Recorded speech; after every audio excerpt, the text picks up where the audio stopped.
Olá pessoal, tudo bem? Essa então é a segunda aula do curso de nefrologia. Quem vai apresentar ela sou eu, Nerlan, aluno do terceiro ano do curso de medicina.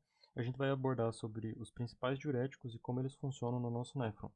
Por isso é importante que vejam a primeira aula e se inscrevam no canal. Provavelmente a gente vai postar vários vídeos, não só de nefrologia, mas de outros tópicos, então acompanhe.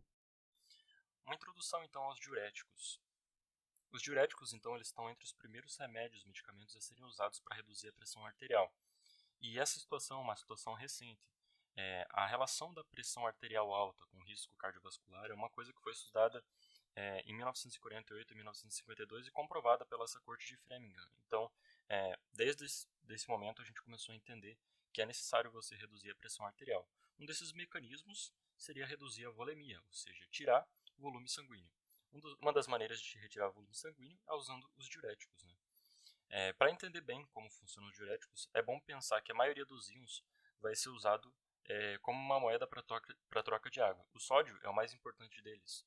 Então, a gente tem que pensar que toda vez que o sódio ele for movido do lúmen para o interstício ou do interstício para o lúmen, ele vai estar carregando uma molécula de água ali junto. Então, ele é uma moeda de troca, assim como vários outros íons. E uma outra relação importante para a gente pensar aqui é que, geralmente, quando eu tenho cálcio sendo perdido na nossa urina, eu tenho uma relação negativa para pacientes cardíacos, ou seja, eu tenho uma situação que não é bom para o tratamento de um paciente cardíaco. Então, seria um uso mais relacionado com tratamento de edema ou de problemas na aldosterona. Aqui é só uma foto ilustrativa, voltando à nossa ideia, que a gente tem que entender sobre o néfron para entender aonde cada diurético vai agir. Aqui nessa foto, então, a gente vê a arteríola eferente, o glomérulo, a cápsula de Bowman, o túbulo contorcido proximal, a alça de Ring, o túbulo contorcido distal e o ducto coletor, aonde a maior parte dos diuréticos vai agir. Na parte do túbulo contorcido proximal, então, a gente conhece um diurético chamado inibidor da anidrase, a acetazolamida. Como é que funciona essa acetazolamida? Então, a acetazolamida ela bloqueia a anidrase renal. As anidrases, em geral, o que elas fazem? Elas bloqueiam a relação de transformação do bicarbonato em CO2 e água. Se eu não tenho a transformação em CO2 em água, ele não vai conseguir migrar do lúmen para o interstício. Com isso, essas moléculas vão continuar na forma iônica e vão carregar água consigo. Os efeitos, então. Alguns efeitos adversos foram percebidos em vários estudos que foram feitos com o passar do tempo. Essa classe de medicamento ela foi abolida praticamente do curso crônico da pressão arterial, uma vez que ela reduz o potássio sérico, ela traz efeitos adversos não relacionados ao potássio, tais como anorexia, vômito, fadiga muscular, amortecimento da língua e da região perioral. Esses efeitos, então, eles não estão relacionados ao potássio. Dessa forma, não adianta eu repor potássio para retirar esses efeitos. Então, eles estão relacionados com a classe de medicamento mesmo. E outra situação que compensa, que está relacionada ao não uso desse medicamento como diurético. Como ele é um diurético que age na porção proximal do túbulo, eu ainda tenho toda a região do túbulo para realizar a reabsorção. Então, não necessariamente ele vai ser útil, uma vez que eu posso usar mecanismos compensatórios para para restringir essa diurese. Atualmente, então, esse medicamento está mais relacionado ao uso de glaucoma, então ele não é tão importante para a nossa aula. Aqui na alça de Henle, a gente tem uma classe chamada diuréticos de alça, como é sugestivo. A furosemida é o medicamento mais conhecido dessa classe. Então, algumas coisas que a gente tem que entender sobre esse medicamento. A primeira eles são diuréticos, e eles são os diuréticos mais potentes que a gente encontra. Então, para que a gente vai usar um diurético tão potente? Ele está mais relacionado com o tratamento de edema agudo, do que, propriamente dito, a diurese e a redução da volemia para a pressão arterial. Como é que é o mecanismo de ação dele? Ele vai inibir a bomba de sódio, potássio, 2-cloro. Indiretamente, ele também vai realizar a inibição da bomba de cálcio e de magnésio.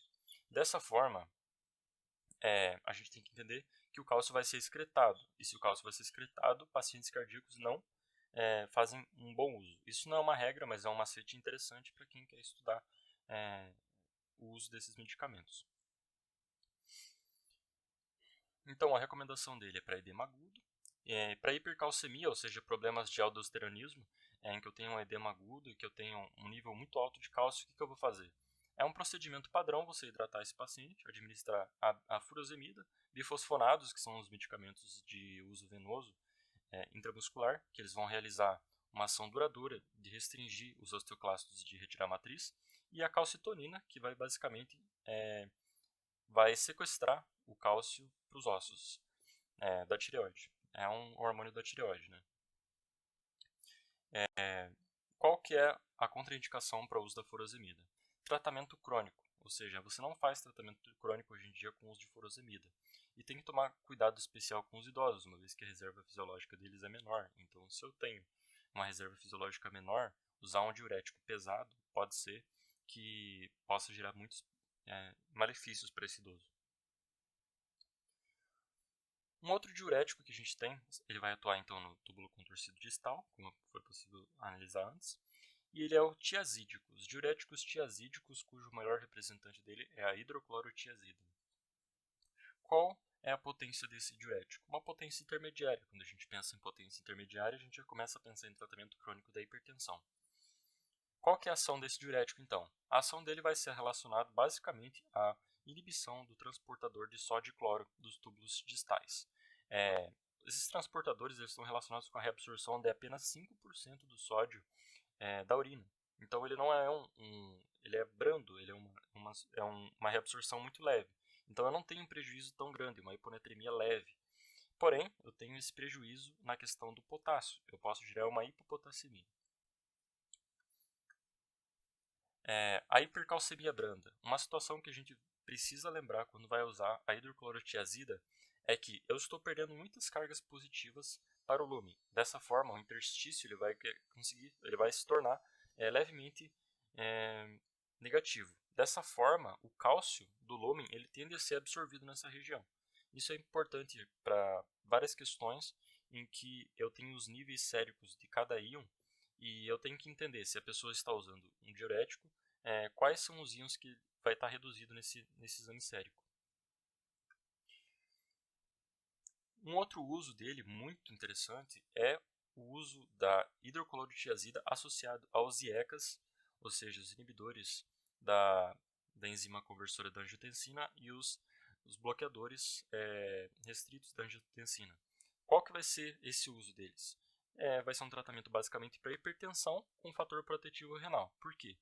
Porque uma vez que eu tenho bloqueio dos IECAs e dos BRAS, eu tenho menor vasoconstrição na arteríola aferente. Dessa forma, eu tenho maior filtração e como eu vou ter uma menor filtração de íons como não tão importantes para a nossa hipertensão, como sódio, cloro e o potássio, mas eu vou ter a reabsorção do cálcio de certa forma, então eu tenho um fator protetivo renal.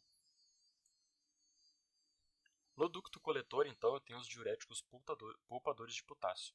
Esses diuréticos, então, o mais famoso dele é a espironolactona. Ela vai estar relacionada, então, a um diurético bem mais fraco que os outros. Eles atuam, então, competitivamente, ou seja, ele é um antagonista competitivo da aldosterona. Ele vai se ligar ao mesmo sítio, ou seja, ele vai bloquear a aldosterona de atuar nessa bomba. Como é que vai acontecer isso? A aldosterona ela é um hormônio conhecido, ele é um mineralocorticoide liberado pelo córtex da adrenal, que ele vai atuar basicamente mandando sódio junto com água para fora, para o lumen, e enquanto absorve o potássio. Se eu bloqueio a aldosterona, eu vou reter potássio. E essa é uma situação muito útil para quando eu tenho hiperaldosteronismo renal, ou seja, eu tenho uma liberação muito grande de aldosterona. Eu posso usar para tratamento disso e ao mesmo tempo eu posso usar como tratamento para hipertensão por meio do uso diurético. Uma outra classe que atua basicamente por toda a região tubular, porém a ação principal dele vai ser na região da alça ascendente, são os diuréticos osmóticos, cujo mais famoso é o manitol. Então esses diuréticos eles são livremente filtrados e eles vão basicamente aumentar a excreção urinária de quase todos os eletrólitos que ele diluir, seja ele o sódio, o potássio, o cálcio, o magnésio, o cloro, os bicarbonatos e os fosfatos. Então, com isso ele vai acabar carregando água. Mas eles também são pouco usados no tratamento crônico, uma vez que a perda desses íons não é tão útil considerando o potencial de diurese dele. Vamos à questão, então. Em 2016, caiu essa questão aqui numa residência. Um homem de 64 anos, então, portador de pressão arterial e sistêmica, usando anilodipino e atenolol, ele tem os dados dele normais e ele vai para uma UPA com uma queixa de PA elevada. Dessa forma, foi prescrito um diurético. A pergunta é: qual diurético foi prescrito com base no exame que ele fez 3 meses depois em que é analisado os íons que tem no sangue dele? Para resolver essa questão, é interessante a gente analisar então o nível de sódio. Um valor de base que a gente tem que ter é 135 a 145 miliequivalentes por litro. Então ele está com um leve desnível para baixo de sódio. Outro dado importante é o cálcio. A gente tem o valor de base ao lado ali do valor, então ele está com um pouquinho de cálcio a mais no sangue.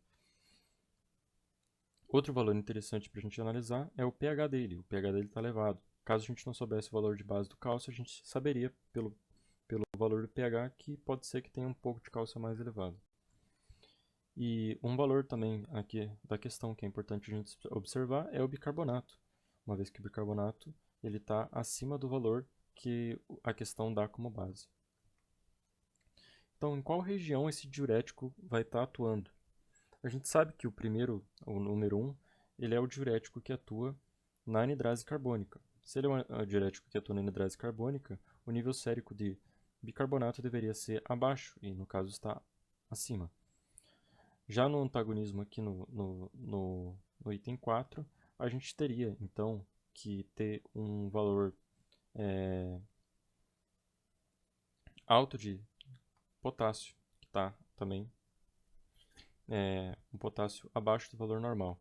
Então, se a gente sabe que o potássio está abaixo do valor normal e o item 4 seria uma espironolactona que vai fazer o sequestro do potássio, então a gente poderia também cancelar essa alternativa. Na 2, a gente sabe que vai atuar os diuréticos de alça. Os diuréticos de alça, eles vão bloquear as bombas de cálcio, bomba de magnésio, bomba de sódio, potássio e cloro. Então a gente teria um valor abaixo do normal no sangue de cálcio, que não é o que está acontecendo, restando apenas a alternativa 3. Para resolver essa questão sem saber absolutamente nada e observando apenas a clínica, a gente saberia que, se é um paciente idoso, cardíaco, o melhor diurético recomendado seria o tiazídico. E assim a gente encerra a nossa aula. Agradeço aos que acompanharam até aqui. Bons estudos!